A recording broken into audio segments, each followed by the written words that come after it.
My name is Dustin Kelly, but everybody calls me DJ. I'm prior Army, serving as both a Ford observer and a military police officer.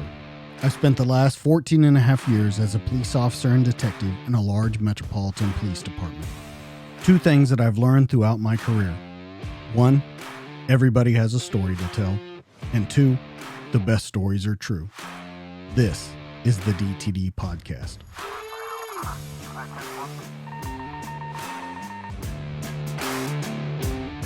So here we go. In 3, 2, 1, and we're live.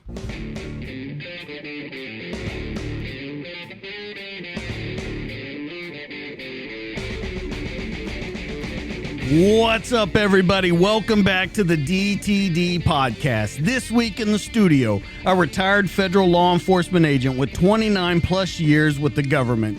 He worked with U.S. Border Patrol, U.S. Customs, and Homeland Security investigations.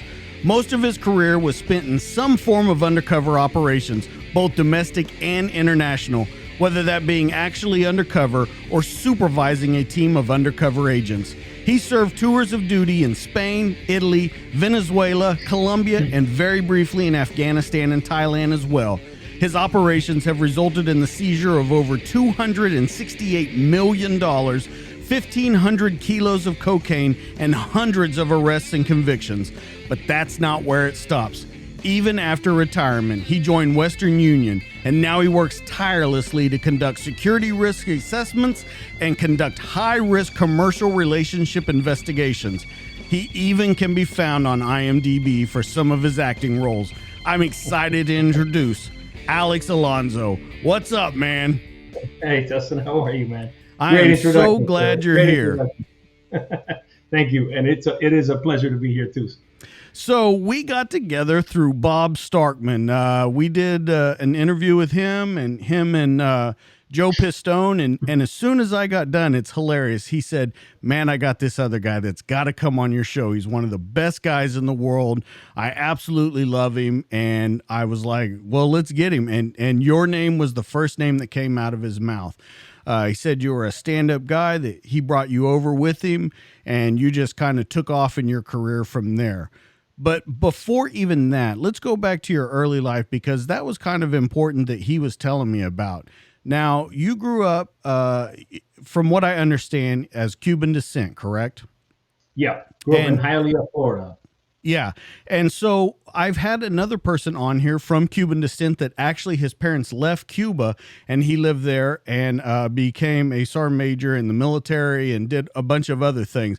But he talks highly of Hialeah, how it really turned him into the person he was, especially having parents that were immigrants from over there. So can we go over yours a little bit about growing up in that lifestyle? Sure. It's probably, we probably have a very similar story. Like my parents, they left in 1960, 61. They left Cuba, came to Miami. Actually, first went to New York, and then my mom, the cold was too much, but they came back down and settled in Hialeah, which at the time was a community growing. A lot of immigrants from Cuba coming down, fleeing the regime there, and that's what it was. So it was a very unique situation, growing up, because you were on the street, everyone is speaking in English. At home, it's Spanish. You're growing up bilingual, you don't even know it, and you're running into people that are you either went one way, which was a bad way, or you went the other way, which is the good way. But you were exposed to both on the street all the time.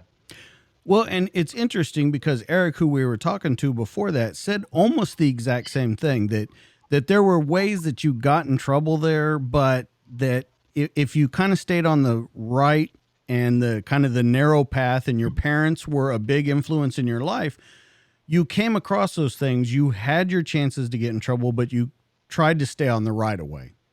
Exactly. My dad was like, was a hardworking guy.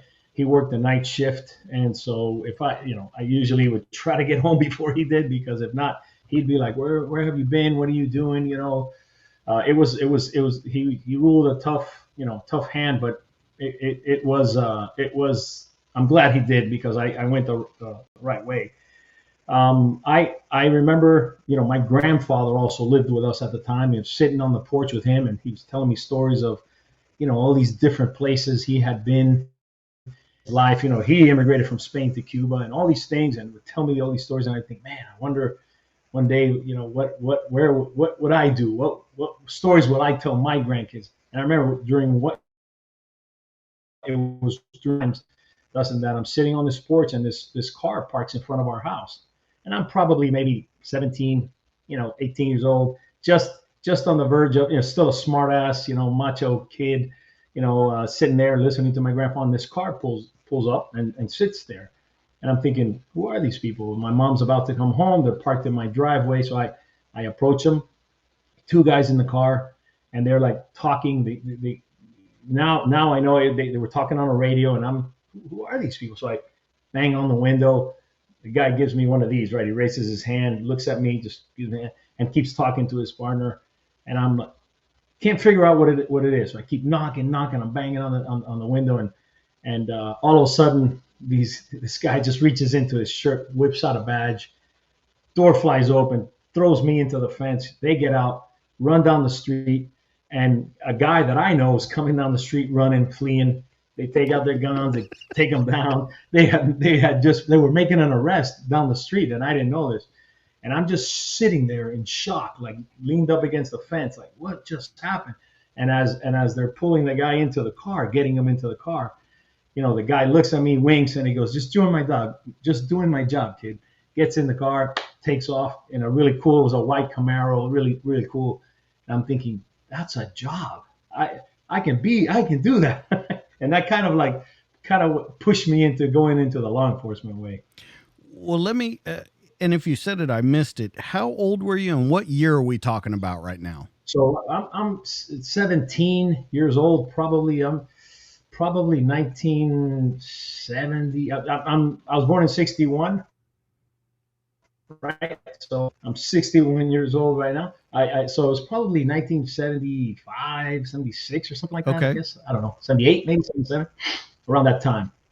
Okay, so let me ask you then. So, no family members that I've heard of from you have any law enforcement experience or anything like that, right? This is like the first time you're seeing that. And you're actually seeing undercovers and people that are doing the job that, quite frankly, you did for the rest of your adult life.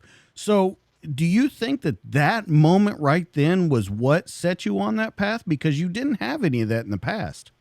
No, Dustin, that's 100% right. Most of my encounters with law enforcement before were, them chasing us through the neighborhood for something we had done, or school type, truancy type officers, that kind of thing. Nobody in my family, my family comes from a working class. That nobody was law enforcement. I had no other influence other than, and so I think back to that time, and I really think that had a lot of influence into that's the career I thought I wanted to do. That was something that I thought was so cool to do. But yeah, no previous family member had been involved in that, in law enforcement. And it seemed interesting that, I mean, you were 17 years old before that actually started. So that, I mean, to be that far along in your, young adult life, and kind of realizing, whoa, this is a job. I think that help maybe push you into the undercover role, the narcotics role, because who knows what they were actually arresting him for.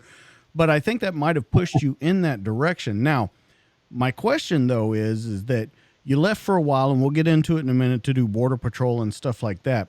But what kept you in Florida and Miami for the majority of your career? I mean, that's where you got your legs underneath you in your law enforcement career. That's it. That's exactly it. So it really started. So after that happened to me, and so as soon as I knew that I could turn into, to apply for the job of a police officer, I did. Right. I waited and and I applied with every police department I could. Right. And every time I would get rejected because I had a really bad driving record. Like they would say, you're gonna be pulling people over, and you got more suspensions than anything. So I finally, one particular police department actually, I went through all their requirements. I passed their polygraph, their psychological, everything, and the final interview came.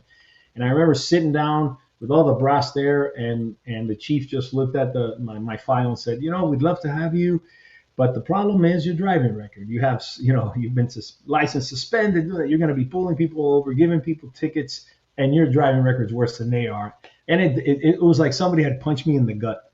I was like, man, I was just thinking, all my childhood stuff is coming back to bite me in the butt, and I didn't know what I was going to do, and I eventually got home, and I had been applying for every agency, and I got this yellow envelope in the mail, and it was from the Immigration and Naturalization Service at the time, the INS, which was under the Department of Justice, which the U.S. Border Patrol was under that department, right? And so I got this letter, I looked at it, and they had, you would come in for an initial interview, and I called them up, and I did a little, looking, and I thought, okay, they carry a badge, they carry a gun, that sounds like something I'll do. So I went with them and eventually made it through the system. So let's talk about the Border Patrol, because I want to come back to Florida in a minute, but let's talk about the everything that happened with Border Patrol and and different things like that. So U.S. Border Patrol agent McAllen in Kingsville, Texas, we're talking about 86, 87. So my first question is, you graduated valedictorian out of your Border Patrol class. So going out into actually doing this work, you've wanted to do it since you were 17. You got turned down by all these agencies. You make it through the program and show, look, I was made for this. You guys made a mistake not hiring me. But my question to you is, do you think that hindered you or helped you once you hit your actual patrol? So I would say it helped, right? I would think it helped because I was so intent. I was so wanting to prove it that I could do this, that I can make it. And I realized how important this job was. And I knew that this was my career, my future. I just felt it. I just knew it. And so I was going to do everything I could to, I studied hard. I made sure that, in the Border Patrol, one of the requirements back then, and I believe it still is today, is you have to know the Spanish language. It's one of, because you're mainly on the U.S. Mexican border, right? So that was your first duty assignment. You're going to go there. So one of the main requirements that they needed, in addition to understanding immigration law and all the other laws, was language, Spanish, the ability to communicate with the community you're going to be dealing with. So I already had that. It wasn't formal training, right? I just learned Spanish growing up because my parents, right? And that's just how it was. It was my first language, but I wasn't formally trained. Like I couldn't tell you a present, if you were to tell me, all right, Alex, describe what the present pronoun of this and that, I would not be able to do that. But I could tell you, translate this sentence, and I could translate that sentence and I would get it across. So I was scoring super high on the Spanish tests and all that. And sometimes even the instructors would get frustrated with me because they would try to say that, well, Alex, do this in this present past tense or whatever. And I would say, I don't know what you're talking about, but I can tell you this is how you say the sentence. And I would just get A's in all the time, right? So I didn't have to worry too much about the Spanish. So I focused hard every day. I mean, studied my ass off in the immigration law and everything else. So I would make sure I passed. Well, let me ask you, though, going on the language a little more, the Cuban Spanish and the Mexican Spanish, they're way different from each other. The Cuban Spanish would be, I guess, what you consider, quote unquote, formal or proper Spanish, and then you're speaking it a different way. So did that ever become a problem? So we understand that you made it through, your tests and everything, but when you're actually putting it into practice, speaking to people coming across the border, does that ever become a roadblock for you, or does it just kind of flow? It certainly was different. And I grew up in Miami, Hialeah, it was mainly all Cuban Spanish, right? And I had some influence from the Spanish, Castilian Spanish from my grandparents, right? The very formal, very, I speak to the theta and all that stuff, right? So but Mexican Spanish I had never really been exposed to until I got to the academy and I started meeting guys from the border and understanding, oh wow, you say things differently here. So yeah, at first it was not easy. Dustin, I should call you, right, Dustin? At first it was not easy. I had to kind of adapt my Spanish to understand what they meant right? And border Spanish is totally different from interior Spanish in Mexico, right? So you had to really decipher all that. So it was a paper wise and studying wise was no problem. But when you actually did speak to someone, when you're pulling somebody over or when you're stopping someone in the middle of the night, you had to really, at least I did. I had to really focus and understand to make sure we communicated right. So when you're doing this, you're working remote locations with small teams. Now, back then, we're talking about a different border crisis in the 80s. And I can even think of like 89, 90, where you go over into Juarez, Mexico, or you go over into Tijuana. And it was kind of a thing, and there wasn't really a big, I guess you would say, a stigma to it. You're looking at a different border crisis then versus now. So when you're focusing in, what are you focusing on? Just the immigrants coming across? Are you focusing on counter narcotics? What is it that you guys are working on back then? So in '86, which is when I went in, there was a big focus on narcotics and seizures, and particularly where I was assigned to was, although it was the McAllen sector, it was the Kingsville. It was a Kingsville station, right, which was like a checkpoint, right? So by the time anybody was getting through that checkpoint, you were already had traveled some ways from the border and would most likely either be transporting either illegal aliens or narcotics. Or so we were kind of trained in how to, talk to individuals, see, check their cars, check their trucks, and that kind of thing. But we were focused on both, I would say. And so for me, it was brand new. For me, everything was exciting and fresh and new, and I couldn't wait. I was called what they call the trainee, right? You get the worst shifts, the worst thing, but it didn't matter. To me, it was like, give me more. I loved it. I wanted to learn and absorb and do all that. So let's talk about some of the ways that they were doing that back then, because as we both know, the way they smuggle these days is unbelievable. And I'm not just talking narcotics. I'm talking everything that you can possibly think of, up into including humans. So what are the ways that you're looking for back then? Because now there are just, like I said, just a multitude of ways. Was it the same way back then, or was it pretty much standard practice of what they did? I guess the same was like, I would say it was up to the ingenuity of who the smuggler, right? So at the checkpoint, it's kind of, in a way, it's all right because you're waiting there, and you're seeing what's approaching you, right? At the checkpoint, people always tried to get around the checkpoint, and we had different, tactics for that, right? But at the checkpoint, you're going to go through the whole process, and we had expert guys that were excellent at interviewing the drivers and talking, and then while they're doing that, they're observing the whole thing. They would tell me, go look under here. You're going to find an extra space there. And sure enough, I would be looking at this truck and I'm thinking, there's no way the cargo that they're hauling, there's no way there's somebody in there. And sure enough, the way they placed it, the way they did it, and they'd have people in there or drugs in there. So yeah, it was just a variety of ways they did it. With the human trafficking and with the narcotics back then, did you see as much violence as there is today, or was it more low key back then? Because I really don't remember growing up of hearing that much about border violence. Yeah, you're right. I didn't pay attention to it like I do now, right? Like how it is now, right? I don't remember that it being so violent. But as far as on the border there, right? So I'm sure that it was, but at least I was there for a short time too. That's when I was only there from, let's say, I got hired in September, and went to work, real work. Otherwise, I was at the academy, but real work. Probably I graduated February, I believe it was, right? January, February, and then February. For like a few months I worked, because by April I was already being hired by customs to come back to Miami, Florida. But so the limited time I had there, I got into a few incidents there. But it wasn't, you're right.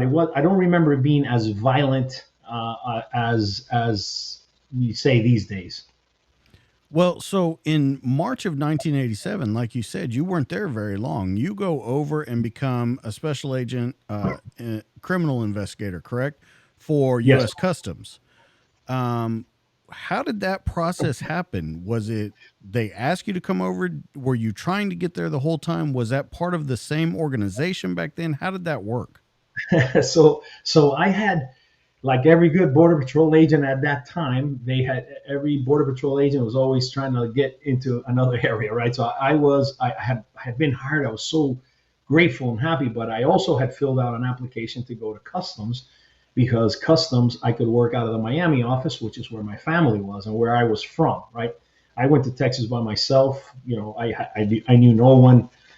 So in Miami, I had everything, right? I had all my family.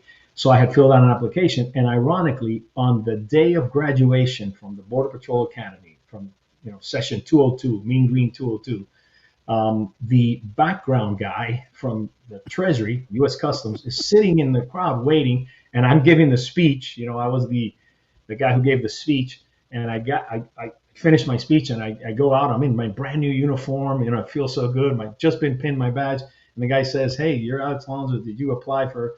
Yes, and he goes, "Well, I'm here to do your background interview." If I'm like, "Come over here, man. Don't say it too loud." So we go in the back, and he does my interview. And so I thought nothing of it. I thought, well, if I get it, I get it. If I don't, I got this job.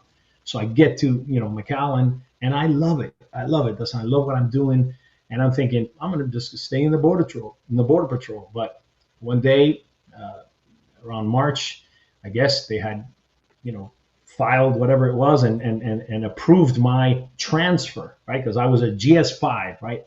And they could do a transfer, an inter transfer from DOJ to Treasury. I don't know how that was accomplished, but I have the Form 50 to do it because you would have to, they weren't the same agencies, not even the same departments. Yeah, I don't see that happening today. No, and I don't know how. I don't know to this day how I was laterally transferred. I have my Form 50. I checked it. And I was looking at it. Like, how did I do this?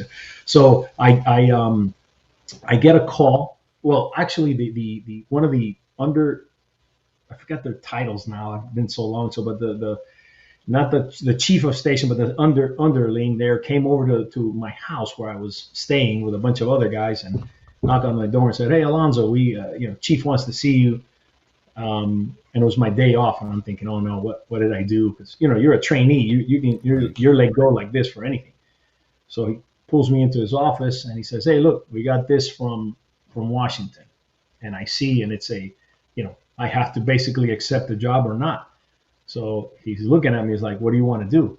And he sees I'm hesitant, and he gets up and he closes the door and he goes, "Let me just explain something," and he gives me the rundown. I've been in the border patrol for so long. I'm just a GS, I guess 13 at the time. He wasn't the chief. He was like the like a substation, but he was the Right. head of that substation. He was a senior 13. And he says, "It's taken me all this time to get that. With customs, you could probably do this in 5 years." And he gave me like the talk that I needed. And I always appreciated that guy because he could have said, "You don't want to go to those guys. You want to stay here with us." And it would have been a whole different world for me. But he really, really made me see, open my eyes. And I sure, I signed. And a couple of weeks later, I was transferred to the Miami office for U.S. Customs. Whole Well, new world. well, yeah. Well, that's interesting to me though that you say that. But I almost question: were you nervous about saying yes, just Yes. because? Well, no, no, no. Were you nervous about saying yes just because you were there right then and you kind of had a bird in hand, or were you nervous because you weren't sure where your life was going to go? I was more nervous because I had been given. I felt like I've always been the type of guy that's like, and I guess I get this from my father, right? Like appreciative of the Border Patrol was the agency that gave me the chance, Right. right? Where no one else would give me the time of day. The Border Patrol took a chance on me. They brought me in. They took me to the academy. They do this. And yeah, granted, you worked hard and you did it, and they worked too hard, but they gave me that chance. So I'm thinking, well, here I am, now going to go and sort of like leave these guys behind and go somewhere else. So it was a combination of it. I was nervous that, I was coming across as unappreciative, and at the same time not sure. I was already liking this job. I felt I was getting the hang of it, and now I'm going to another world, have to go through another academy to learn, the other type of law, right? The other border law, right? So I wasn't sure, but I knew that it was another opportunity, and my family was there, so it was just I had to do it. Now, my question, and I said we would go back to Florida in a minute. Of course, you moved to Florida in 1987, March 1987 timeframe. You go back Yeah. to Miami. What what made you want to go back there? Because you see a lot of people that join the military or join law enforcement, and they want to get away from where they grew up because sometimes they think it's a hindrance in law enforcement, especially in law enforcement, because you grew up in Miami. So you have the chance of running across people that you knew or people knowing who you are. Other than your family, what was it that drew you back to Miami? Well, so I always felt, and what primarily it was my family, right? But that drew me back, right? But primarily, I felt like I knew Miami. I understood it. I grew up there. I was like, you know, I felt like I could do it, right? Again, and around the time I had was getting into law enforcement, I always loved the fact that the undercover type thing, right? Like I guess maybe it was that influence of those guys back then, in front of my house in Hialeah that got me thinking of that. But I always thought that was something that would be cool to do. But you're right, doesn't it? When I started working in Miami, the first thing they assigned me as a Marine investigator, right, criminal investigator on the boats. And I remember going into the office there and got in the elevator, and one of the guys gets on, and you could tell he's come off the boats. He's like, he smells like the sea. He's looking at me, and I'm in my suit. I'm ready like to meet The new the, the guy. the new guy. Exactly. I got my shoes all shined up, and he's like, "Are you new here?" And I tell him, my story, and he's like, "Oh yeah, yeah." He goes, "You're going to be assigned to the boats, right?" And I thought, no, I really don't know, but I'm ready for anything.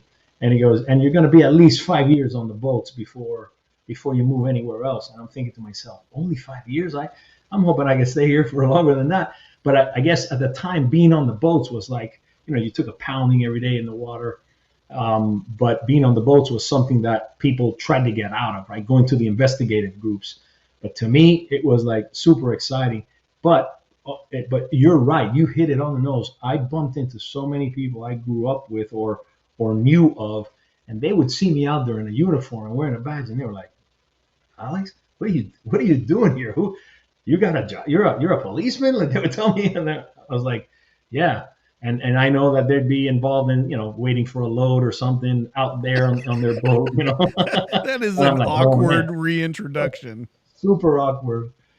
But Dustin, it was good because I'm Cuban, right? I knew the Cuban lingo and I could talk to people, right? So when we would be out on operations, interdictions as they were called, and we'd stop a boat, and there'd be two Cuban fishermen, don't have anything on them, they've got their fishing rods but no bait, no nothing, and they say, "Oh, we're out here fishing," and they're waiting for a drop or something. I could talk to them and kind of like get the feel, and I started developing what early on was informants and that, and provided information to the agents, and that sort of like led me into later on to get into the investigations and stuff. So, not only that, but let's talk about Miami at that time. So, we're 1987. We're talking probably like season 3, season 4 of Miami Vice. The cocaine cowboys are going crazy. Like Miami is the center of the Wait, world right then. Um, it's got to be like drinking from a fire hose. it's exactly what it was, and Miami Vice had such an influence on me as well, because who didn't want to be Crockett and Tubbs, right? Who didn't want to drive around in the fancy car, dress cool like them, and you know, be at the clubs, do this, do that, have all these cool things. It was just the coolest stuff. It's not the typical thing, right? So it was I loved that, and I think it did influence me in my work towards Undercover. But but yeah, at the time it was, as you said, drinking from a fire hose. We'd be in the morning, chasing a boat down that had come in from the Bahamas with a load, and you'd catch that, bring it in, and you're offloading. You know, it was amazing. You'd get hundreds of kilos of cocaine like nothing. It was nothing. Um, and then, another call comes in. Hey, another boat's coming in, and you're going chasing that one into the Keys. And I mean, you're constantly working. Whoever wanted to work, as a law enforcement officer, especially in those days in Miami, that was the time to do it. And so does it become almost, it's not menial that I want to say, but there's so much drugs coming in, so much cocaine. I mean, you're seeing more cocaine in probably a month than a lot of guys see in their whole career. So does it almost become, I don't want to use the word mundane, but that's really the only word that I can think of, because you're seeing it so often, it's not that big of a rush anymore. Yeah, it could be. You're right, and it became so, but it became sort of like a little competition in between the guys, right? Like, oh, on our shift we seized 100 keys, and then that night the guys would be like even harder trying to find more to do that. So it became that way, and that kept you going. And of course, so the big thing for a criminal investigator that was assigned to the boats was to get off the boats and go into the investigations where you really did the work, right? This was more like, I mean, don't get me wrong, and it was great. You're on a boat in the waters of Miami, going to the Bahamas, back and forth. It was fantastic. I'm a 25-year-old guy. I'm loving it, right? But the real work, the real work was done by the elite guys, the special agents. They were working in this, and this is where Bob, Bob well enough to know he busts chops, right? So he busts my chops all the time because, but his heart is as big as they come, right? So he was very instrumental. He would invite me, because if you wanted to learn, he would get, tell us, let's go work on our cases, right? And they would do surveillances with stuff that we really didn't do at the time. They were like, following people around, switching up, and it was the coolest thing, right, to do that, right? So he would invite us on that and work in those cases. So I guess he took a liking to me, and he actually was very instrumental in talking to upper management to get myself and who later became my partner, Miles' son, off the boats. And he's never let me forget that. He's like, hey, don't worry about it. Even I rose through the ranks. I became his boss, and he's like, hey, I don't care. I got you off the boats. Well, and I think that's the big thing about Bob was he didn't come from that world either. I mean, he came from corrections to start off with and became excellent at investigations, but it all kind of culminated from what he learned back then. And you're right. I think you even wrote in his book that you said that there wasn't a connection that Bob didn't have. You need tennis shoes, T-shirts, he knows a guy. You need a new holster, he knows a guy. And it's almost that, though, that I think really brought you along in your career by this guy just exposing you to every single person out there, because I don't think a lot of people would take the time to do that. That's exactly right, Dustin. And man, you hit it on the nose. And I mess around with him about the T-shirts and this, that, but the reality of it is that it's Bob's personality that he was among the first, at least as far as I know, to really understand the importance of working with everybody, right? It wasn't like, oh, this is my case, and you probably were exposed to that too in your career, right? Like, hey, no, this is my case, and that's DEA, and that's FBI, and this and that. But he knew, no, you get better, you get more with being, like liaisoning with everybody. He knew everybody at Metro Dade Narcotics. He hooked us up with, he got us badges. We became cross-designated Broward sheriffs. And it was the right way to work because, if you're in Broward County and you need to make a stop, you don't want to do it as a customs agent because you're going to expose your operation. You do it as a sheriff, oh, okay, maybe a local thing, right? So all those things. So his ability to interact and know everybody, that was something that I took from him and later, brought that into, as I went to other places throughout my career, I used those tactics I learned from him. But he was a big influence in my career. Well, he did tell me, we talked on the phone a couple days ago, and I said, Do you have anything to tell me about Alex? And he said he remembered a story just kind of about you being on surveillance when you were very first over with them and following people, and you weren't sure whether to go left, whether to go right. You were super nervous with them. Was it Yeah. just because of who you guys were with and you wanted to Well, prove yourself? What was it about that? Because he said you were super nervous on these first kind of things that you were doing with them. so imagine, so here I am, right? I've just come over from the Border Patrol. I'm still learning law enforcement, right? Because I've only been on the job maybe a year, right? And that was in immigration and that kind. Now I'm in customs and I'm learning, but I'm still on the boats. And he would then say, "All right, work with us tomorrow." We'd get permission from our, supervisors. All right, you're going to work with the Operation Greenback guys. Yeah, those are the money guys. Those are like the top level agents working the top level cases. So here you are, a grunt from the boats now working with these elite agents who have, are putting major, Colombian cartel members in jail and this and that, and you're still, figuring things out. So here we are, thrown into a surveillance. I don't even know all the other agents. Bob just say, this is how we do it. You're going to get in there. You're going to do good. And so we're following around. All of a sudden, it happens that I'm the guy now that has to call it out. So I'm kind of nervous, right? So I'm doing the best I can. Okay, he's making a left over here, he's doing this and that, and I get all like nervous, and I call out the wrong thing. I said the guy went into this store when he really didn't. Luckily, there had been another agent that had kind of been with me, ready to pick up the tail, and he calls it out and says, no, he didn't go into store number B. He went into store number A. I got him right then, and then all of a sudden it's like, all right, we got it, and I was kind of like inched out, right? And then I came back on the surveillance. I was afraid to get in any position to to be the main guy. But and so later, Bob never said a word like you screwed up, da, da, da. And I felt bad. I told him, and he goes, "No, what are you talking about? We do this all the time." And like never again. And I thought, okay, that's it. That'll be the last time I get invited out. But he kept on calling, and it was almost like a humbling, learning a lesson, right? And so here's this main big time agent who I perceived, is looking down, and I'm thinking, I screwed up. I'm never gonna. But that's how you learn, right? That's how you learned. And he took it as, just chalk it up. Now you'll pay more attention. You'll realize what you're doing, and sure enough, that's what it was. So, yeah, that always stuck with me. And years later, he never even knew it. Years later, I told him, "Hey, Bob, you know what I always respected about you? That you did this." And he's like, he barely even remembered what I was talking about. But that's respect for him. He's a fantastic guy. Oh yeah. Always willing to help someone.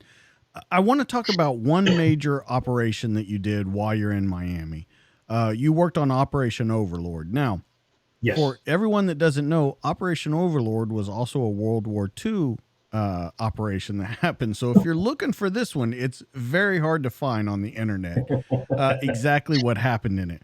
Now, it did result in the seizure of over 3,300 pounds of cocaine and the seizure of over $1.6 million. You guys also arrested 76 people. But there was more to it than that. 100 spinoff investigations happened from this. Yep. So can we talk and kind of walk our way through this operation, not the intricacies and the minutia of it, but kind of beginning, right, middle, and end of how we got onto this, what we did, and then how we ended it up? So man, you do your homework. So myself and I had a partner, Miles, right, who Bob also was instrumental in helping us out, get him off the boat. When we first were assigned to an investigations group, we got assigned to like an intelligence group, right? They took us off the boats, but didn't put us into the real investigative groups. They put us into an intelligence group, which meant that let's say the inspectors, the uniform guys, would be out at the port or the seaport or wherever and make a seizure. And so, they seized, let's say, 5 kilos. It wasn't 5 kilos of cocaine back then wasn't even enough to get, the real agents out of bed, right? They would be like, give it to those intelligence guys. So we'd show up, myself and my partner Miles, and part of this group, get all the intel and sort of like file it for, put lookouts out and all that stuff. It was a lot of admin work, right? So, but we were developing our own style, right? And so the inspectors who were saying, man, we're doing all these cases. We're going out there and searching and finding this, and these agents are not even responding. You guys are always responding. We're going to start calling you guys out.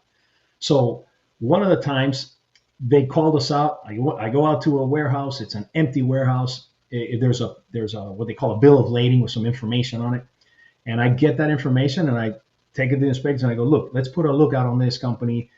If we know there's a shipment, search it. I'll bet you there's going to be something on it. So sure enough, a week later, we're still in this investigative group. A week later, ship comes in with a container, same name of the consignee, right? Same name of the company.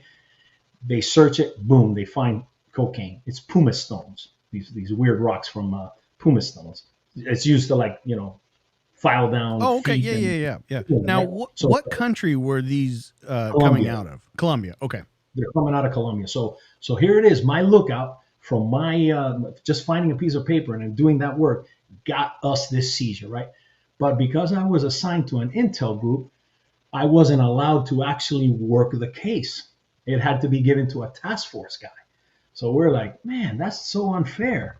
We should do our own operation, right? So, but for that particular case, my supervisor at the time spoke to the supervisor of the group that was taking it. It was George Bush's South Florida Task Force, DEA and Customs working it.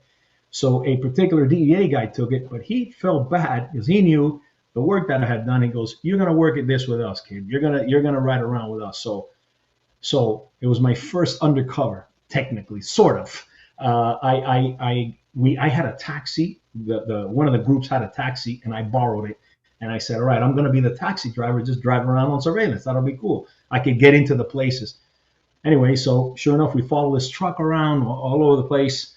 It ends up at a location, and I get an idea and to say, hey, listen, because now it pulls into a place and they can't really see it right. They're trying to figure out where the load is, what's happening. Are they unloading it? And so I call and I say, hey, guys, I got a taxi.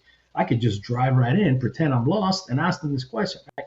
So they're like, all right, that's a great idea. Okay, we're going to do it. Give me 2 minutes. Let's get in place, whatever. So while that's happening, listen, the car, my door opens, and a lady gets in the back seat. And I'm like, excuse me, man, what are you doing? I forgot, right, that my car is a taxi. I'm still, I know it is, but at the same time, because all the gadgets inside are the government stuff, right? So she's like, I've been waiting here. I've been waiting for you to come here. I called you 2 hours ago, whatever. And I'm like, ma'am, get out of my car. And they're like, all right, Alonso, get ready. We're about to go. I'm like, get out. I'm trying to get this lady out of my car. And she won't get out. She's all pissed off at me. And then the real taxi driver that she had called arrives and sees me and is like, hey, who are you? Like, he thinks I'm trying to steal her fare. So he wants to get into a fight with me. And I'm like sweating. I'm like, I'm supposed to go into this place. But anyways, we finally are able to get the lady. I'm able to get the lady out and screw this guy. And I drive into the place, pretend that I am lost, and end up identifying the guy and the whole works. It worked out later down the road, but that case, my partner and I, we started talking about, and so he wrote up an operation, and at the same time while we're doing that, we're also recruiting informants. So we got this one particular informant by working with the South Narcotics police guys, Metro South Narcotics, and we put together this operation. We this informant would call it in, and we pretended to be baggage handlers at the airport or at the seaport, whatever was needed. That's what we did. And all of a sudden, we start making seizures and start making cases and start making seizures and cases, and that's how we started developing. That's when I really, really started. And about that time, I had read Joe Pistone's book, My Undercover Life in the Mafia, and I thought that guy, he did it right. Like he infiltrated deep, and that was our intention with Operation Overlord, to set up a import-export company and have people come to us, and they did, to ship their products and to do everything. And we traveled all over the world on this, and but that's kind of the concept of how it worked. And so when you do this and you're moving around, you're doing all these undercover things, you're making these cases, how fast are these cases spider webbing into each other? Or does it take a little time to build that up to where you can make a huge case against someone? Well, we started it all of a sudden. It was Well, so it was factions of it, right? Because in one instance, we would get an individual that would send us a load, like a load through the airport, and we'd get it, and we'd work with the South Narcotics guys, and they'd sell it on the street in their price. We'd get that money and then send it back, and we'd do all that so that he could ship a container load. And that case would take a little longer because we had to get all that done, right? But there were other cases where they would just ship it. We needed to make a delivery, and they were quick. So it was both. Through the money that we were making from these cases, we set up this incredible warehouse and office space. We put people working there. We had cars, apartments on the beach. We had the perfect mirror, storefront, if you will, operation that with all the backstops. My partner Miles was like super creative in how to, hey, you can have this. He knew all the immigration documents, so he would get us like these special documents that like for me, I had a Cuban passport, or it wasn't a real passport. It was sort of like what they gave people that couldn't get their passports, and I had that, and which on many occasions I had to show different people while I was working undercover, and it worked. So we were creative like that in getting these cases through. Is this where you decide? Because I would say you spent the majority of your career, even though you did get a lot of narcotics, you spent the majority of your career with money. Yes, it sort of was both, right? So Operation Overlord mainly for us was narcotics, right? It was under the umbrella of a narcotics investigation, but through that, for example, this one particular case that was a flower, a security unit in a flower place that would ship flowers from Colombia, fresh cut flowers from Colombia. The security guards were all corrupt, and they were all bringing, coke inside the flower boxes. So we would then get their coke, then, push it through. Eventually, we were seizing it, and then get the money that they were getting paid to do it and launder their money. So we got the whole bang there. So we did aspects of money laundering with these narcotics investigations. So but, yeah. That would be where my question's going to. With that, is that where you kind of decide that you like that a lot, the anti-money laundering? Because when you talk money laundering and you talk a narcotics case fit, the elements of the offense and stuff. Money laundering is a completely different world. You're going through FinCEN, you're going through a lot of different stuff, checking bank accounts, subpoenas, all that kind of stuff. It's a much more in-depth case. Did you found that was more rewarding to you than a narcotics case, or you just found that you enjoyed it? Well, it definitely was more rewarding because you really hit them where it hurts, right? Like you seized, like you said, the operation, we see so many, suitcase, so many containers of dope, and yet they kept coming. But when you hit them with the money, that's where it started to hurt. For me, what happened was we did one particular case where we got burnt, and then they put a hit out on myself and on the informant. And so I had to kind of like step out of the picture for a while. And so at just about that time, I get picked for the office in Venezuela. I go overseas on assignment as an assistant, they call them customs reps, but you were like assistant attachés. And I thought, great, what a perfect world, right? So I go from Miami to Venezuela, and we covered Colombia and Ecuador and Guyana. We covered like 7 different countries out of there. Spent most of my time in Colombia there. But then while in Venezuela, I supported other investigations, and that's where I really got the taste for the money cases, right? Because a lot of them had to do with laundering money from these countries back and forth. And so that's where I started seeing the case. Even though I was just in a support role at the time, when I leave Venezuela, I get a supervisor job in Chicago running a financial task force. And that's where I really got wet there. I mean, that's where I really got, as they say, like dove into that world, the money world. And yes, very rewarding because of the seizures you would make. Well, let's talk about Venezuela for a second. So you're in Caracas, Venezuela, 93 to 97. the Right. countries that you're working with are not small at this time, and they are very much on the geopolitical radar at the time. You're working with Colombia, Ecuador, French Guyana, uh, Peru, Suriname, and Venezuela. You're working with countries that are known for narcotics trafficking and money laundering, and quite frankly, known for regimes of government that are completely corrupt from top to bottom. So, Absolutely. going into that and working in Venezuela, you are kind of the United States representative. So, we need to talk about how hard it was at this time to make those, because you learn from Bob, make connections everywhere.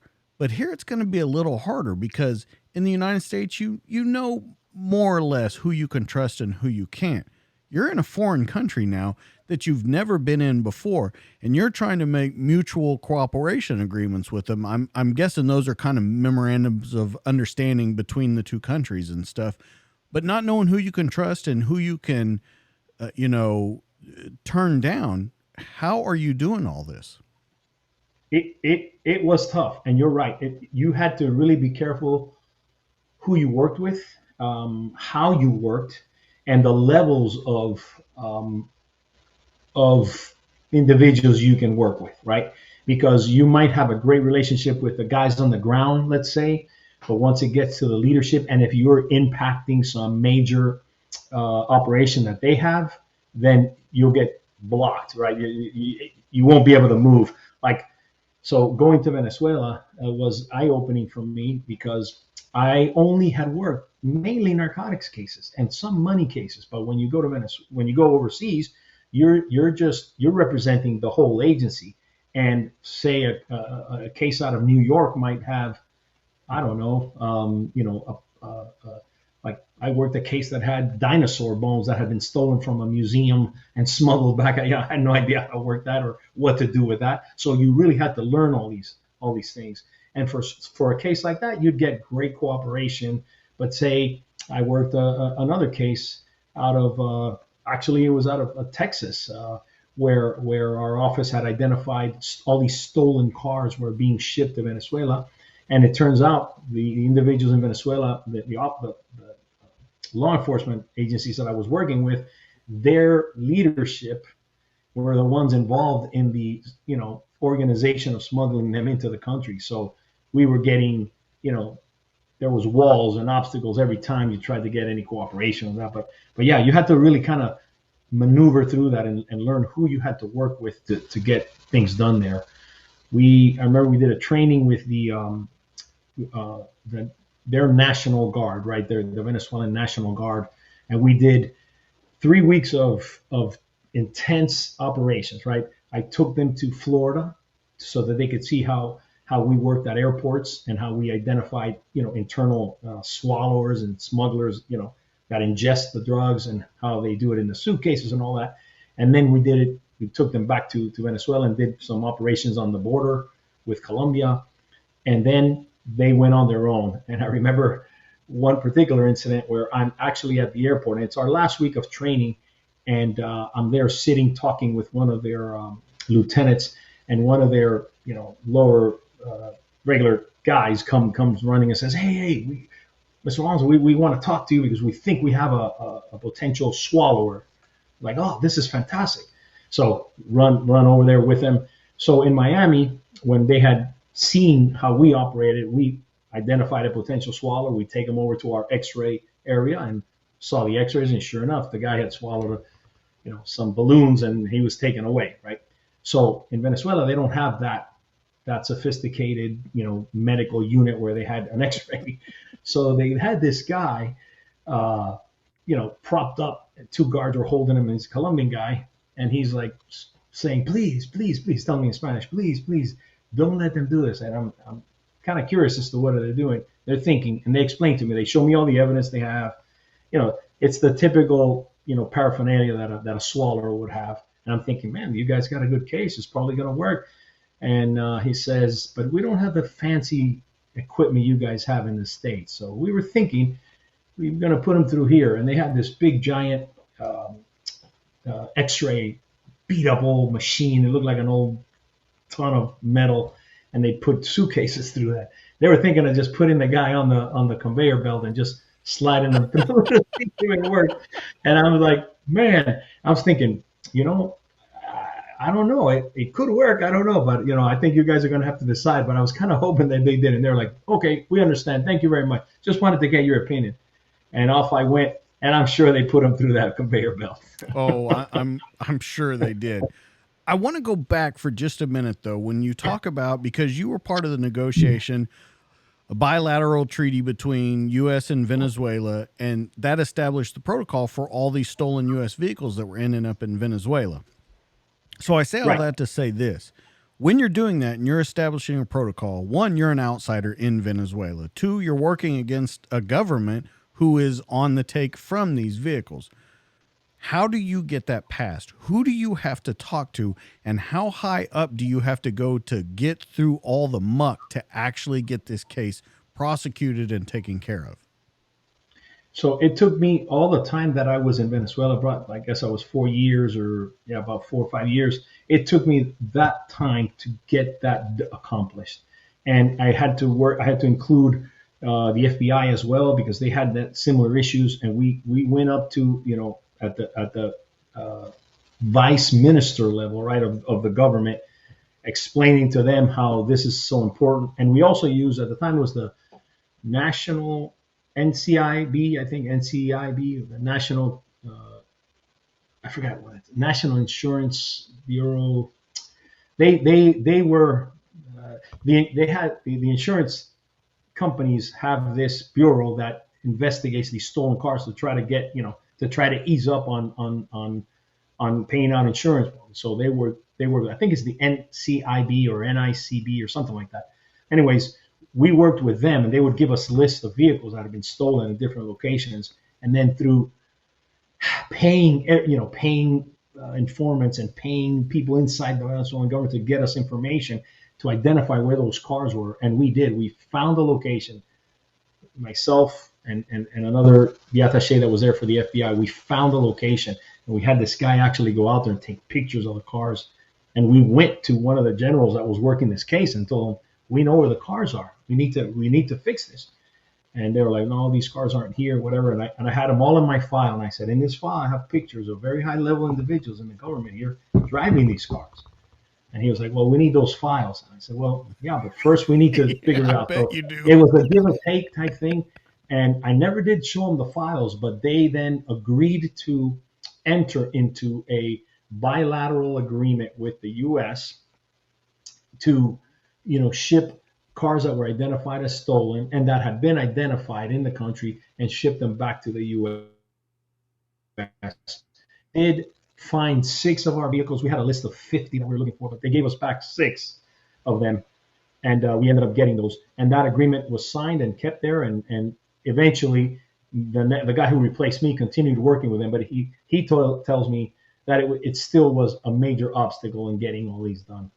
Well, I'm sure, especially with a list of 50, you get 6 back. I mean, it seems, it almost seems that you would look at it as futile of an investigation. Yes, that's a perfect word, because you were stepping on eggshells, because you had to be cautious and not embarrass them, right? Because at the same time, you had to, the ambassador of the country is working on all other kinds of agreements with the government, and you don't want, someone on the mission team to embarrass the government, and that was causing quite embarrassment. I briefed the ambassador on the case, and he was, well, let's see if we can get these done.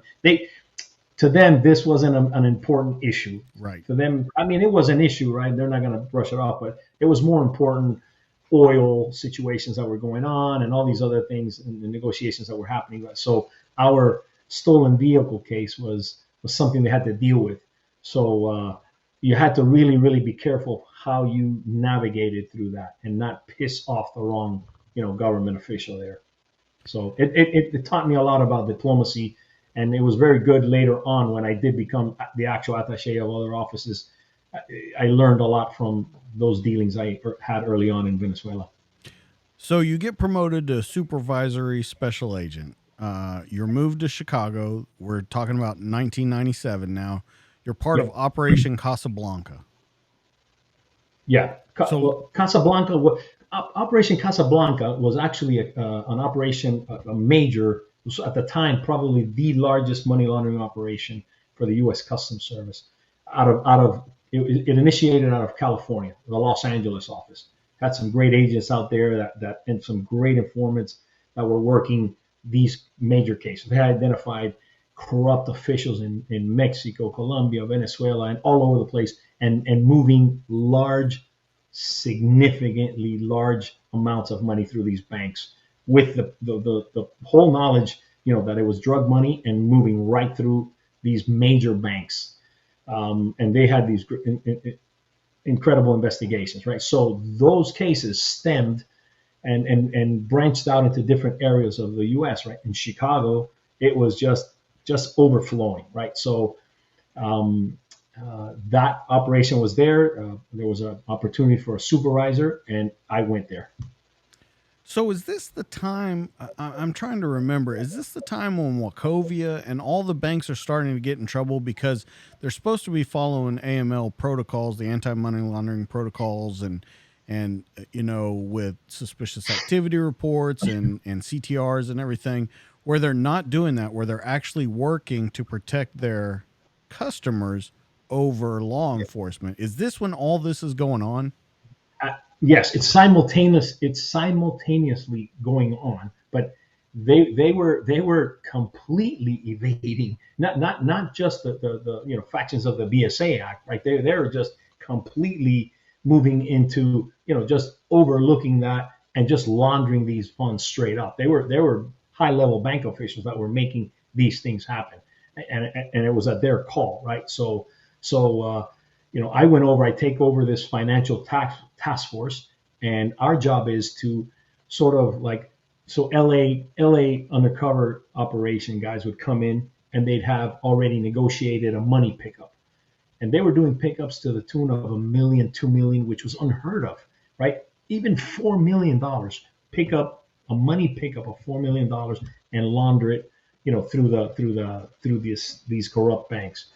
And so I came from, the time you don't pick up 4 million, you seize 4 million, right? So here I am supervising this group, and in one particular day, this particular thing, my team was assigned to the perimeter, right, to make sure we protected, the undercover agents were being protected by an interior team, and then we took the perimeter where these guys are going to then pull out. We'll follow them, bed them down somewhere, and then maybe a week or two later, after watching the house, we see activity, then we'll hit that house and then make our seizures, right? But at least the money would be picked up and laundered and protect the sources and protect the undercover agents. But on this particular evening, this case was getting so big that they were filming with different news agencies, right? And with a non-disclosure agreement, they had all this stuff. So this particular night, we have someone from the Washington, one of the Washington newspapers that's sitting with us, and we're just sitting there waiting, and we see the undercover guys come in. They go to it was a Home Depot in Cicero, Illinois. It's freezing out, and it's snowing. There's snow on the ground. It's just like one of those days, one of those nights you just don't want to be out. It's just horrible. But we are in the car, fogging up, waiting, and we see the van pulls in. Guys come out. They go in. They talk to our guys. They go into the Home Depot and they come out with these tubs, these giant tubs of storage, and they go into the van. They close the doors and they're putting the money in these tubs, and they're gonna transfer it to whatever car these other guys are in. And they open the door and a tub falls out, and I'm telling you, like stacks of money just into the snow. I'm thinking, we got to seize this. This is just too good right here, right now. So I'm trying to make a call to the guy, and I'm getting a call from the ASAC who ran the shop. He goes, you do not seize nothing. You don't touch anything. You let this go, Alonso. You're going to be able to get this later on. But it was just, to me, so crazy. And I knew he was right. He was right, because that money needed to be, flowed through the systems to make the case going. But it was just so obvious. And down the road there's a patrol car, you know, just in the car. It's snowing, you know, didn't see, and here it is. And I'm thinking, look how ironic. You're in the middle of Cicero, Illinois, in a Home Depot parking lot, $4 million in cash in the snow. Would Yeah, have been great to see it, but couldn't do it. yeah. And I was when you said that, I'm thinking just have the patrol car come up, make it look like it's just a suspicious person stop. You get the money, but yeah, Exactly. I That was absolutely my thinking. understand. The thing that's blowing my mind that I'm not understanding because you're talking about $1 million pickups, $4 million pickups. How in the hell they're taking it? I'm just trying to wrap my brain around them taking it to these banks because, I mean, you're talking like $10,000 is suspicious nowadays. Exactly. A And million to $4 million. I don't even understand how they're bringing it in, and they've got to be meeting with bank presidents and all that. So, if you can we talk a little bit how they were doing this in the banks? so I'll talk in general because the main investigation was run out of our LA office, right? But I had the knowledge of how they were doing it, right? So they had these incredible informants that had put our undercover agents in contact with the main contacts, right? And so they assured them that they had banks on payroll, and then they would go and talk to the banks, and the banks were actually willing to move this money through their systems, right? And so, yeah, $10,000 is suspicious, but if I'm a bank official that have control over what is happening in my bank, and I'm getting paid, millions of dollars or significant amounts of money to bypass all the controls that are in place, it's going to be worth it for me. And that's how they would do it. They would legitimately do it that way, and they were making so much money from the sales that like when in Miami when we worked the money cases, a pickup of anything over $250,000 had to be approved and scrutinized, because Absolutely. then you could be okay. You're going to be laundering more than what you're actually seizing. So undercover operations had to have a balance of, all right, I've seized so much and laundered so much. So you always had to have the seizure amount higher than your laundering. But the LA investigation was unique in that it broke all those barriers because they were able to justify the level of corruption and the level of the high level of players that they were investigating, that they had on tape, that they had actually breaking these laws in all these countries, including U.S. That was going to lead to a major, change in how the banking industry was held. So that's why they were the only operation, as far as I know, that was allowed to break those barriers and it was all authorized by working with the U.S. Attorney's Office, and it was all approved by the government. And so on the backside, is it a basic with these banks when they're picking it up on the backside after it's been laundered? Is it small bills to big bills to small bills? What are they? What is the goal of it to get it onto the backside of it? So, well, the goal always is to be able to make that cash, turn it into usable currency, right? So Absolutely. wherever it was going to go, if it was going to go to Venezuela, to get it into the proper, at the time it was bolivares, in Colombia the pesos, or however it needed to be filtered in Mexico also as well, right? However it needed to get to wherever it had to, right? So they facilitated that. So it wasn't really exchange. It wasn't so much turning it from $20 bills into $100 bills. It was basically getting it off the street and turned into a usable currency, right? Through banking systems, right? Whether it's investing in offshore accounts, purchasing property, real estate, whatever it was, through fake loans, insurance, policies that never matured, or all those kind of things. Yeah. So that's what the banking industry helped to Okay. filter all those systems, to filter the money from the street into those systems, so that the guys who were, whose money it was, could use it Yeah, because legitimate. that's what was blowing my mind was because you're talking about if you're doing small scale money laundering, going to a casino, changing it, making it usable to come back. You can all Right. that, but $4 million at a time, you're going to have to be investing in some big time stuff. And doesn't $4 million was just one night in Right. Cicero, Illinois, and that operation had pickups daily in New York, in California, again in Chicago, in Miami, everywhere across the major cities. They were just racking in millions and millions of dollars. And what it showed me is that our efforts in trying to stop the drugs, it's not working. It's just getting in. It's here. It's just keeps going. All right. So now we're in 99, 2000. You go back to Miami. You're back home. You're a supervisory special agent now. Does it feel weird coming home being a supervisor where you started out? Yes, it actually was different. I come back and I take over one of the money laundering undercover operations, Riptide. We called it Riptide. And I go and I take over those. And yeah, it did feel awkward at first because here I was. I had left as an agent, working cases, working all kinds of cases on the street, and now did a tour. But then I felt that I had gained so much experience. My time overseas really helped me see the big picture.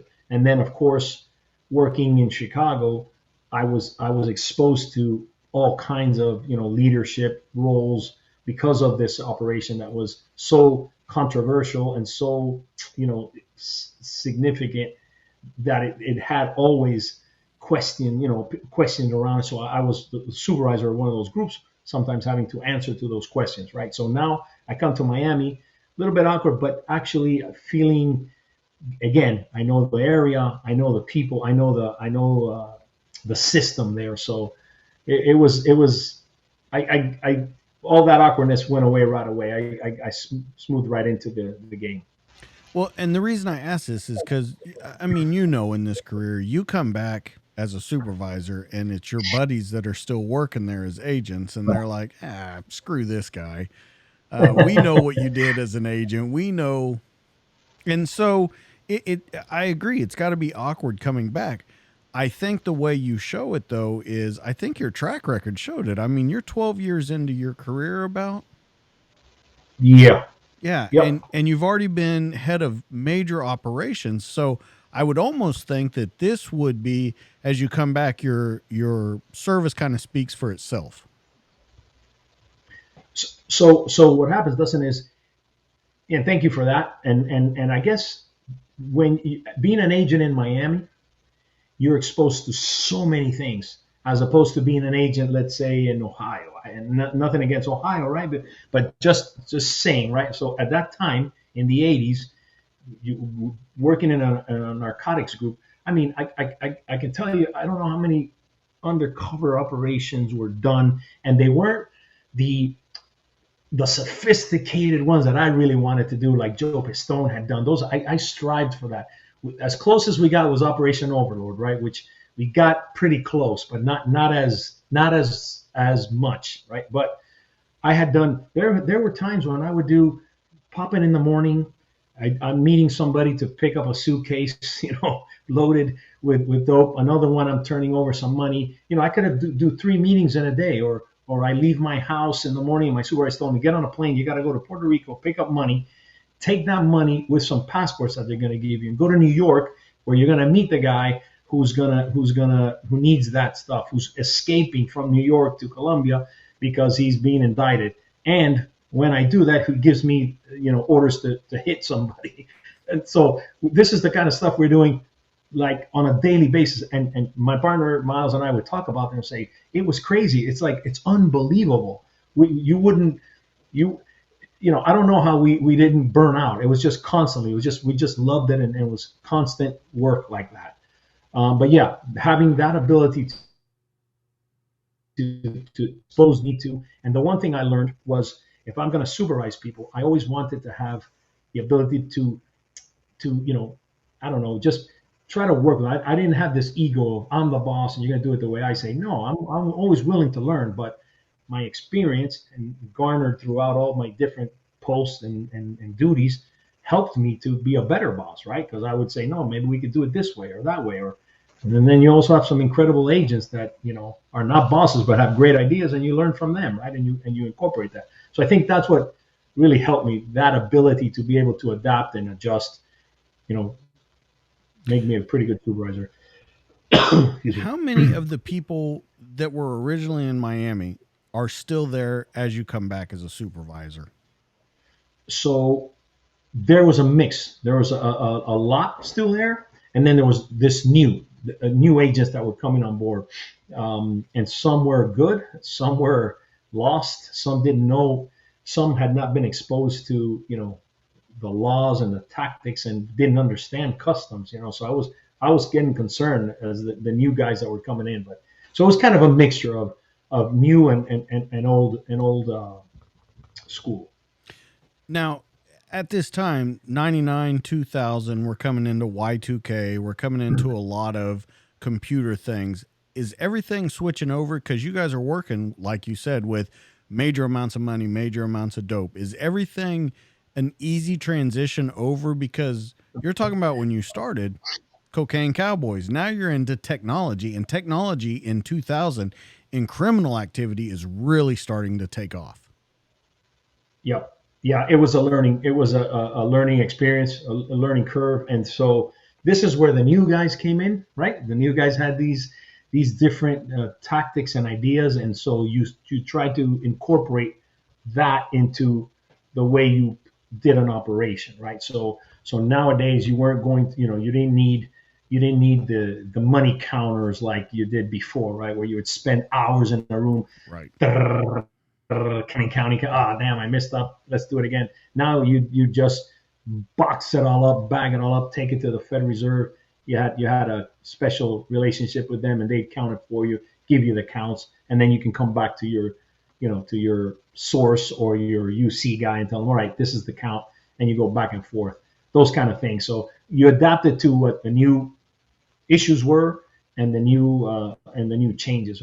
But at this time, I'm thinking, all right, I want to make more changes. I want to be able to do my own type of cases and this and that. And so I had an opportunity to become the ASAC of the narcotics division. This is before 9/11, before we change over, and I apply and I get it, and I'm like, man, I did good, but nobody had put in for it. I was the only guy who put in for it, and I got the job. And I'm thinking, damn.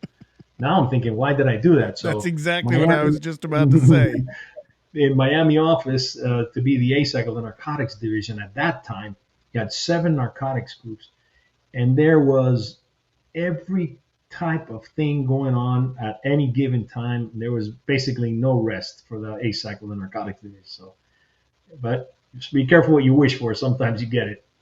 Yeah, like I said, I was just about to say, well, if you're the only one that put in, someone must know something that you don't. So something that's going on there. While you're there, you supervise investigations led to $16.1 million in seizures, 170 kilos of cocaine, 7 kilograms of heroin, 45 violators. Now, here's the interesting part. It led to the identification of over 100 bank accounts at suspect financial institutions. So are you seeing a steady rise in financial institutions that are really caving to these rules? Yeah, because so most of these cases, the way we worked them, at least the way they were working these different operations, so they would say, all right, great, we're picking the money up for you. We're picking it up for, I don't know, let's say 250,000, and we're getting instructions to wire money to this bank, that bank, this bank, this bank, or this account, that account, and they were all for different reasons, right? Perhaps it was a debt that this particular individual owed someone, and so we'd send it to this account. And then we'd link all those accounts to see, because they're receiving the proceeds of these, narcotic sales, right? So that's how we were identifying these bank accounts. And yes, in many instances, it was, again, a bank manager somewhere that had designated certain accounts so that they could wire the money. And then once it got to that account, then that account would be moved and changed, erased. And then that manager would make sure it got to whoever it got to. And that's it. There was no further trace of this account. So even though we tried following up many times and always reached the dead end until we identified the bank manager and move it from there. But yeah, banks were caving into it because the money's just too good.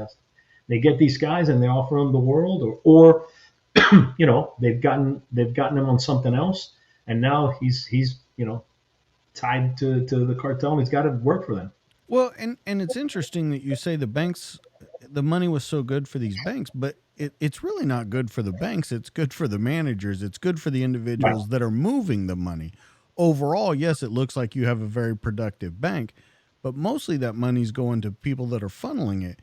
The interesting part of what you just said, though, was that they are almost eliminating these digital footsteps that they're leaving at the time, that you can't follow them until you've actually identified them, which is very hard to do if there's no breadcrumbs to follow. That's it. So our tactics, our investigative tactics at the time were, okay, we're going to now follow this bank account, which is, now it's going to lead us to the next one and the next one. And you're right. We would reach a dead end and we're like, what's going on here? And it's just someone manipulating accounts, right? Like, all right, Dustin, you send me the 250 to this account. Tell them to send it to this account. All right. We send it to that account. And then now that account immediately is moved to somewhere else. And then this account is no longer existing. Nobody even knows about it. And when you go to the bank to, with your summons and trying to figure out what's going on, no, we don't have this account, or we don't know. Well, we know it was there because we forwarded this money to this account. So that's what we were running into. We had to change our investigative tactics, and then started seeing, oh, okay, it's they've corrupted some banking official that's helping them do that. Which is later on really comes back and bites the banks in the ass, because you start getting into where they were making fake accounts just to make fake accounts. So they have all these unused fake accounts that they could transfer and cancel, and that's what some of the banks got in trouble for. Now, moving into the next phase of your career, into the 2000s, and I want to talk specifically after 2001, because I believe, and I think you would agree, money laundering completely changed after 2001. It became less of a counter narcotics and more of a counter terrorism, or narco terrorism, whatever you want to call it. But then you see a whole new level of hawalas that are transferring money now, and that's no digital footprint at all. So can we talk about you trying to take over this in a brand new world? Because that is a brand new world into law enforcement. Yep, it was extremely difficult because as you said, all of a sudden now the focus changes, right?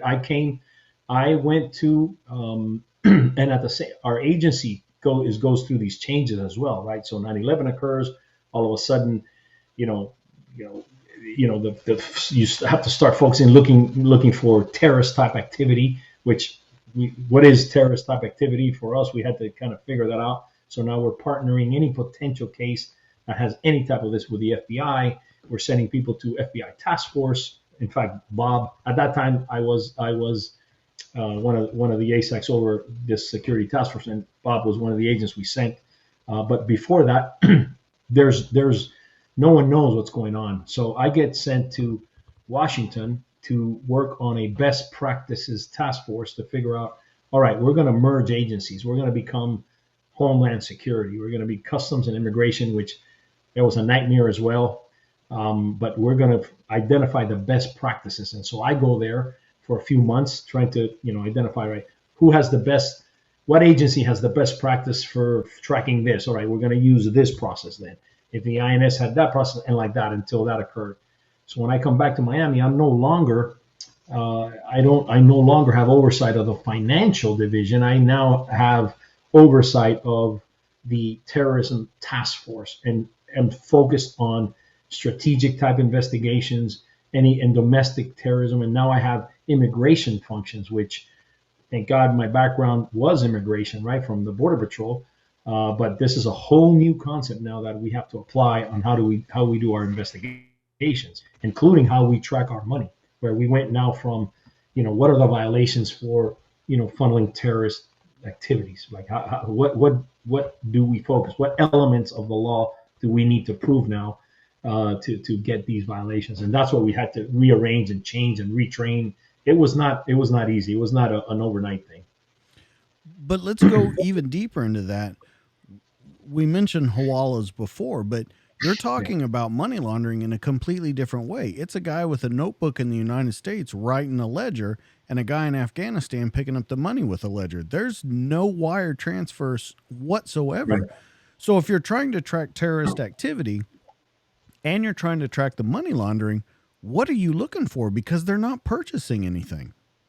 Yeah, it's exactly right. So it became very difficult to prove that, right? So you had to find first of all the violation, and then you had to 100% be able to prove that the money that this individual is calling to move to this other individual, right, for the exact same either purchase or movement of this particular, whether it be narcotics or whatever it was, right? It became very difficult to prove that. We had a tough time switching to that, and making cases and investigations after that on those types of investigations. We had to work real close with our U.S. attorneys and even they didn't sometimes understand. And so we had certain cases that we could prove that certain weapons were purchased for this particular incident, but we couldn't 100% show that the call he made to this individual, for that money to be picked up there, because in the past we would have either a checking transactions or a tangible transaction. In this case, was just the call, so it could have been for anything to pay for whatever it was, furniture or goods or anything like that. So it became very difficult for us. It was not easy, and I remember having numerous conversations with the U.S. Attorney's Office and FBI. We were in a state of not battle, but conflict a lot of times, because we were stepping over each other on cases and investigations. So many times I had to sit with, having the U.S. Attorney be sort of like the mediator between agencies, because we had a case that we thought, we were investigating, and then all of a sudden, we have this cab driver we believe is moving, is involved in some terrorist activity, where the FBI already has that individual off on another investigation, a lot more major, and we're having to, what we thought we had proof of transferring funds, it was something that they had already done, and it was just a nightmare, Dustin, at that time to work those cases. So, and because our guys at the time were trying to get the concept, the correct concept of how to do it, it was just, I would say sort of like chaos at the time until we got the hang of it. So there's kind of a three-part question to this. One, if you can pinpoint, where do you think the problem lies in that, when you're talking about the there's no deconfliction, there's nothing going on? Number two to it would be, whose fault is it for the failure, if there is a specific thing that you can put out for the failure? And then for the third part of the question, how do you overcome those things? Because as we've already talked about, investigations changed completely after 9/11. So that's a great question. So I always looked at it like this, and I always thought of it like this, and this was my management style, and it is to this day. You get the egos out of the way, and you sit and you talk and you communicate, and it doesn't matter whose investigation it is. Of course, Customs or Homeland Security wants to be the lead, FBI wants to be the lead, DEA wants to be the lead, but other agencies. At the end of the day, to really, really be impactful and make a difference, you have to wash all that aside and sit and communicate. So I made it a point to have my counterpart, as the ASAC of the FBI and the ASAC of DA, to have conversations with them on cases we were doing, and work with them. Have our agents. I had agents in their offices working investigations together jointly, and it didn't matter that, and made friendships with them to make sure we were working the cases through. So, my opinion, that's how you do it. You have communication. There's some guys that still are conflictive or whatever, but you have to overcome that if you really want to be successful. And that's the way to do it. You have to purposely go out of your way and make the contacts, make those, engage your other counterparts so that you're working seamlessly on these types of cases. Use your authorities correctly, right? Homeland Security has incredible authorities when it comes on the immigration side and on the border search side. Those authorities are not, the FBI doesn't have those authorities. DEA doesn't have those authorities. So if you use each other's authorities appropriately in the way it should be, you would be fantastically successful. Have constant engagement, and to me, that's the way to do it. That's the way to overcome any obstacles or any, friction in investigations. So you do this for pretty much 10 years before you move on to your next assignment.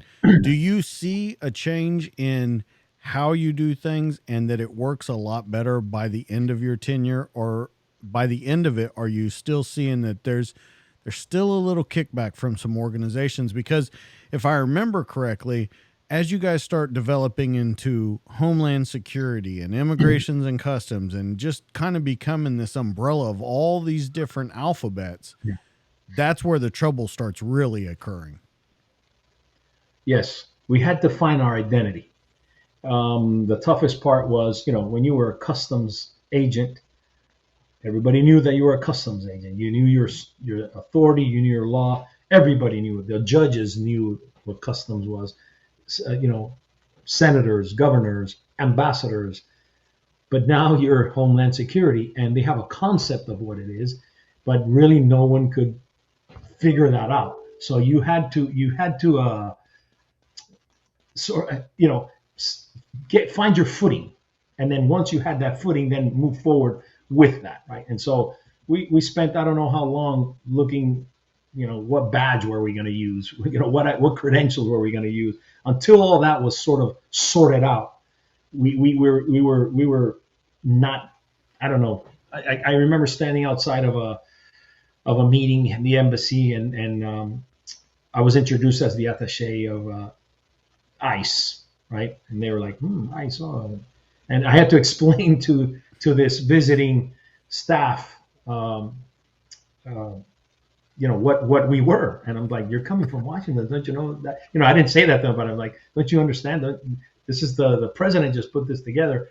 But that's how we had to do it, and until we got that working.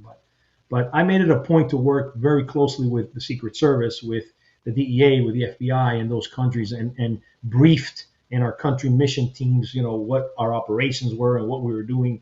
And then I'd have one-on-ones with, the deputy chief of mission, and brief them on our operations, and sort of like educating them as to what we were doing to help the mission. So that was helpful. That really was helpful. But when it came to play, what you're talking about is when you started dealing with for example, in Spain, it was the Spanish National Police and the two financial, they were both competing agencies, if you will, right? They both worked the same types of cases. One was a military type group, another was more police. And they had similar issues as we did, but we had to really educate them as to what we did and how we worked too. So it was a constant, education and process.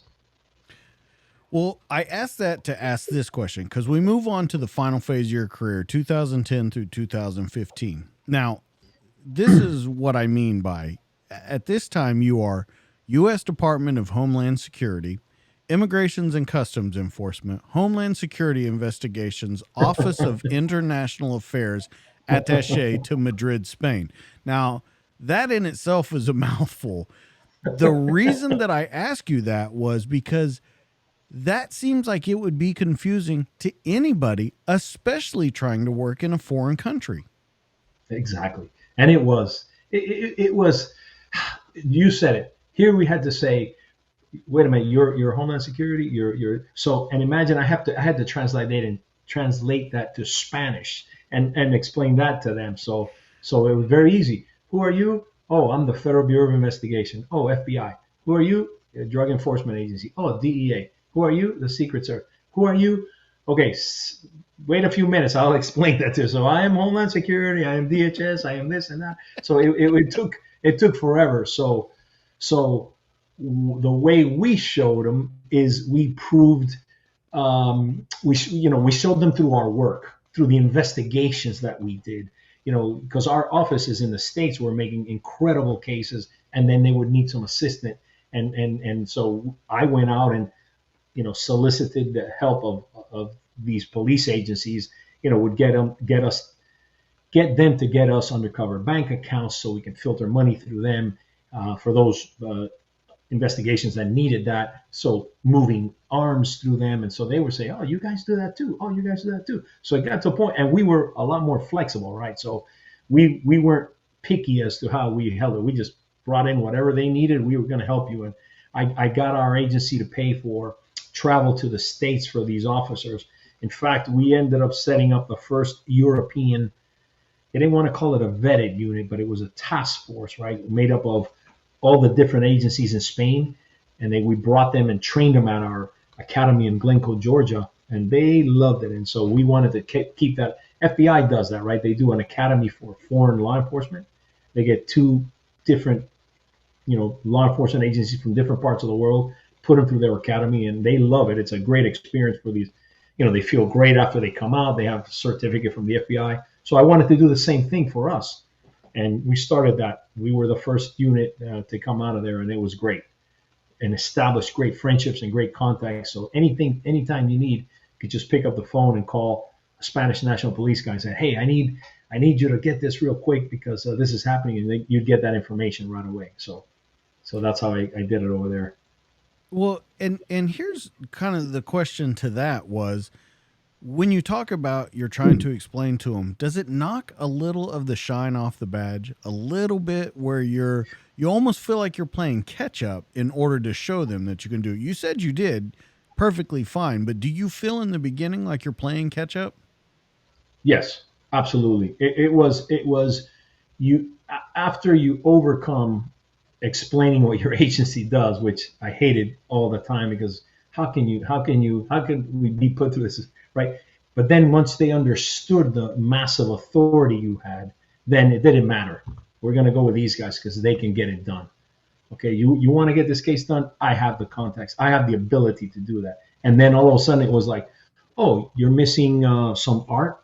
We got guys that do that. Oh, wait a minute, you're smuggling dinosaur bones? I got that too. What else do you need? You're just, narcotics, money laundering, firearms movement, whatever you wanted, we had it. And so they began to understand it. But yes, as you say, it knocked a little bit of the shine at the beginning.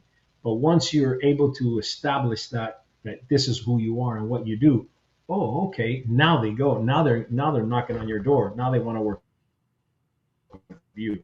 That's what I always emphasize. This is, always taking care of them like that. So let me ask you, in this gigantic career that you've had all over the world, favorite assignment? That's a tough one. So I have to say, I loved every part of it. I loved overseas. I loved Venezuela. I have a daughter that was born in Venezuela. My wife is from there. I loved the life in Spain. I worked my butt off there. But I have to say, I spent some time in Italy, in the office there, and when I was striving to try to be the actual attaché there, right? And that was one of the best times too, because it was, I got a chance to learn the language. My wife is also half Italian, so she went up there, and we thought, man, this could be the beautiful life. So I don't know. That's a tough one. That's because, I loved everything I've done, but if I guess if I had to pick one, it would be that time in I don't know, early on in Venezuela, because it was an eye-opening experience. I had my daughter born there. I learned the protocols, and I don't know. I guess that would be it.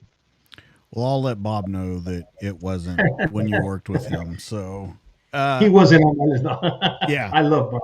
I love it because he's been such an influence to me. And well, you emceed his retirement party. Oh yeah, he got me to, and I was honored to that, because I never. He called me and he goes, "Hey Alex, I want you to do it," and I said, "Sure thing, Bob." And so I started gathering all these photos, right? I started thinking, what am I going to do here, right? All right, so I started gathering all these photos, and all of a sudden, I called different people that I knew he knew. I said, hey guys, if you have any photos with him on any case or anything, and before you know it, listen, I'm getting stacks of photos, and I'm thinking, whoa, and he's from the old school where you made a seizure, you sat. So he had probably as many seizures of dope as he had of seizures of money, and I'm trying to figure out, all right, I've had hundreds to choose from, and I remember at the time, the guy who was our director walks in and he goes, "What is all that?" I said, "No, this is I'm planning Starkman's retirement party. I'm trying to figure." He goes, "Oh, he probably just walked in on those photos and got in for the picture." I go, "No, these are all his cases." So the guy was like, "Whoa." He had probably done more than him, but so it was fun. It was fun to do. And I just kept going on and on and on, and people kept giving me drinks, so I kept getting looser and looser and telling more stories, and it was a good time. All right, so let's talk about what you're doing now, because although you're out of the law enforcement world, now you're taking a civilian side of kind of the law enforcement world where you're really on the inside of what we talked about earlier, these companies that were trying to get around stuff. You actually work inside to make sure that they're maintaining everything that they need to and be that bridge for law enforcement over to them. Exactly, Dustin. And so never in my wildest dreams would I ever think that when I left the government, I would be doing something like this, right? I was going to retire out of Spain. And, we had just come to take my daughter. She wanted to go to school in Colorado. So my wife and I flew to Colorado, got her into the dorm. She had gone to school, and then it was time to go back. And my wife and I were going to spend, I think I had a year or two left in Spain, and that would be it. And, retire, and I'm done, right? But my wife could not leave her. She's like, because my daughter didn't want her to go, and my wife didn't want her. So she was like our baby, and it's like, oh no. So I ended up having to rent an apartment and try to figure out what am I going to do. And luckily, one of our friends, when I worked in the Chicago office, he had left and was working for the company, Western Union at the time. And I talked to him and I said, "Look, I have this problem." He goes, "Well, I have an opportunity if you want to become a compliance officer." So I'm like, "Man, what compliance officer?" Like, I didn't even know what that was, right? I knew the law, money laundering. I could attack it from the law enforcement side, but from the other side, it's different because you are teaching individuals how to prevent your company from being used by money launderers and scammers and all these kind of things. So I went to Target and I got a coat and a suit, one of those, buy one, get the other. I got a shirt and a tie, and it made it look presentable. And because I wasn't planning to do anything, and I went to the interview, and the guy said, "I think you're not going to like it here because you're used to all these kinds of jobs, and this is very mundane." And I'm saying, "No, I'm ready for this," and I'm glad I did it. That's when I luckily they gave me an opportunity, and I just dove into the job. I went, I remember filling it out and saying, "Okay, yes, I'm in," and then being told, all right, can you come? You have 2 weeks. Like 2 weeks, I haven't even told anybody I'm leaving. So I bought another 2 weeks. So I had 30 days to retire, pack, leave, Spain and come. And it was a nightmare. But on Friday was my last day in the government. On Monday, I was in a cubicle in Western Union, my head spinning. I had no idea what I was doing. But I learned the job, and I realized that this is very important because you are teaching people how to prevent them, from using your company. So I use all the skills I did in law enforcement, and I apply it to what I do now, and it's been pretty successful, and I'm really enjoying what I do. Well, being in Denver, you are kind of in the center of everything right now. I think you have a mint there. You have all different kinds of stuff that has to do with finance. You have horrible winters. I went there for spring break, and couldn't even make it into Denver. I had to stop in Colorado Springs and swore I would never come to Colorado during the winter again. Yeah, it's pretty brutal. Yeah, it's pretty bad. And well, I was fortunate that, so, ended up in Denver and moved all around, tried to figure it out. And My wife really didn't like it there because, again, the cold and the snow. And then the craziest thing is my daughter, after about a year, says, you know what? I don't like it here anymore. I'm going to Florida. So we're like, oh, my God, I retired. I'm working here, and I don't have to be here. So we eventually, after the pandemic hit, they allowed you to work remotely. And then I came to Florida. My parents are down here, and everybody's down here. And then eventually asked to see, they gave me oversight of the Caribbean. And I thought, what am I doing with oversight of the Caribbean in Denver? It's a lot easier to do it from here. And they said, you're right. So stay down there. And so I became a remote employee for them. And I work here out of the Florida office, or my own house, in Florida, and oversee the Caribbean, and now some Mexico and parts of the U.S. So let me ask you, in all of this and everything that you've done, is there ever an idea that you're going to write a book about it, talk about it at a further thing? Is there anything that you're going to do? Because I know that you've thrown your hat into the acting ring a little bit. You've been in some stuff. But is there ever going to be a time where you kind of go back to that law enforcement and recreate the past, whether that be in screenplay style, book style, whatever it may be? Are there plans for that with you? It's ironic.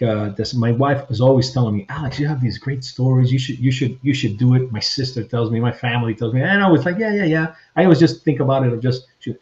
But when Bob called me and said, Alex, I want you to write a foreword. I want you to write something on this. And I thought about it, and I wrote something on him, and it started putting me back, and I sort of reflected on my career, right, and what happened and what got me into that, and kind of like the questions you're asking me, and I started writing some stuff, and I think I have since, after I read Bob's book, I thought, man, and he has some great, stories, and I'm thinking, wow, I could probably do some. I have some pretty good stories. I could probably do something like that. So, but I would always be like embarrassed, like, who's going to read that? It's just, I'm probably one like, many others that have, but my wife's always telling me, you should do it. You should do it. So I've already started kind of, Dustin. I've got some chapters of things that have happened to me in my life, and I put them down.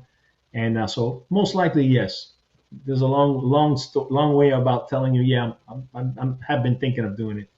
Well, that's good. I'll be looking forward to that. So, where can people find you? So I'm on the typical, Facebook, Instagram, what's the other one, Twitter. I do have an IMDB page. So I did that because I don't know if you know the story of how we got it. I was working at the time. I know there's something about Miami Vice and doing some background stuff on it.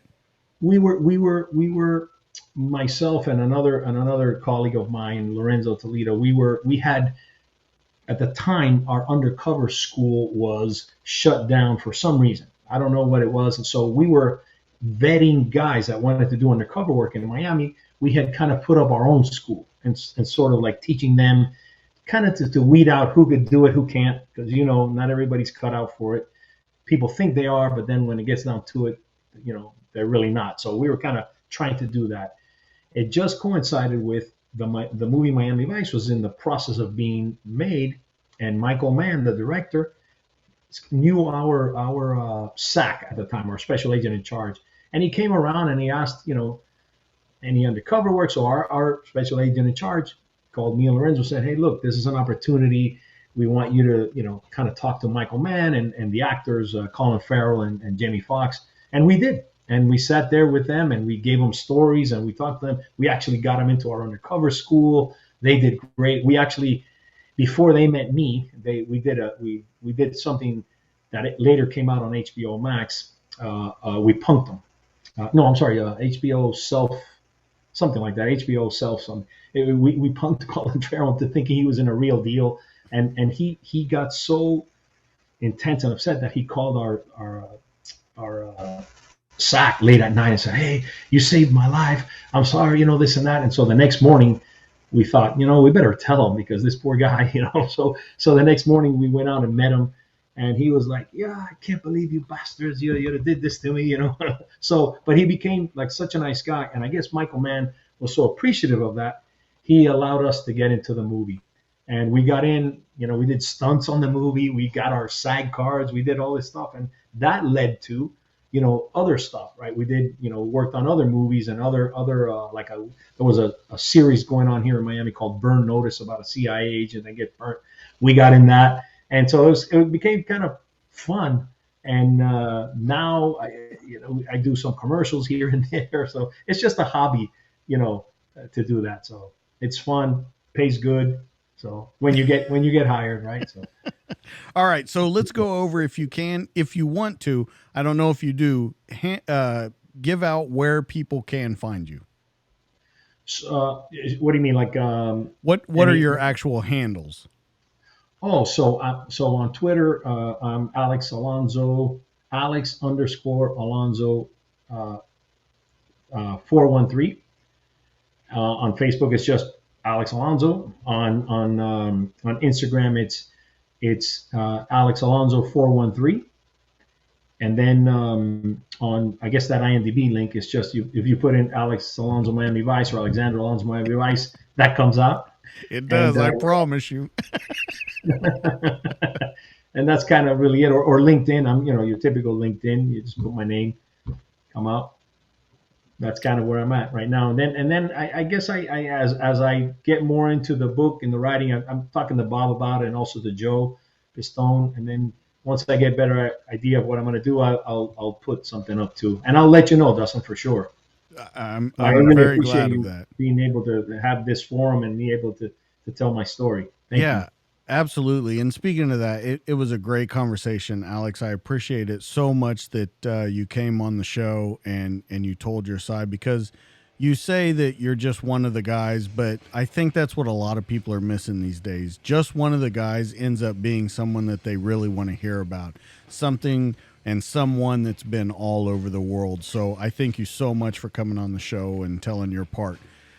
Guys, if you want to find more of me, you can find me on Instagram at the DTD_podcast. You can find me on Facebook at the DTD podcast. And you can find me on YouTube, where all of these conversations are in video form. You can see what Alex looks like. You can take a look at a couple of the pictures. And speaking of a couple of the pictures, if you go to the new website that is alive and running on the internet at dtdpodcast.net, you'll see all of the pictures that Alex sent to me. You'll read his bio and find all of his links where you can just click on them and go right to him. Guys, don't forget, check out Please Coffee. That's one of our sponsors. And if you want to hear the true stories every week from the guys that are putting it out there on the line, you come back here to the DTD podcast. That's going to be the podcast for this week. That's Alex. I'm DJ. This has been the show. We'll catch you guys on the next one. See you later.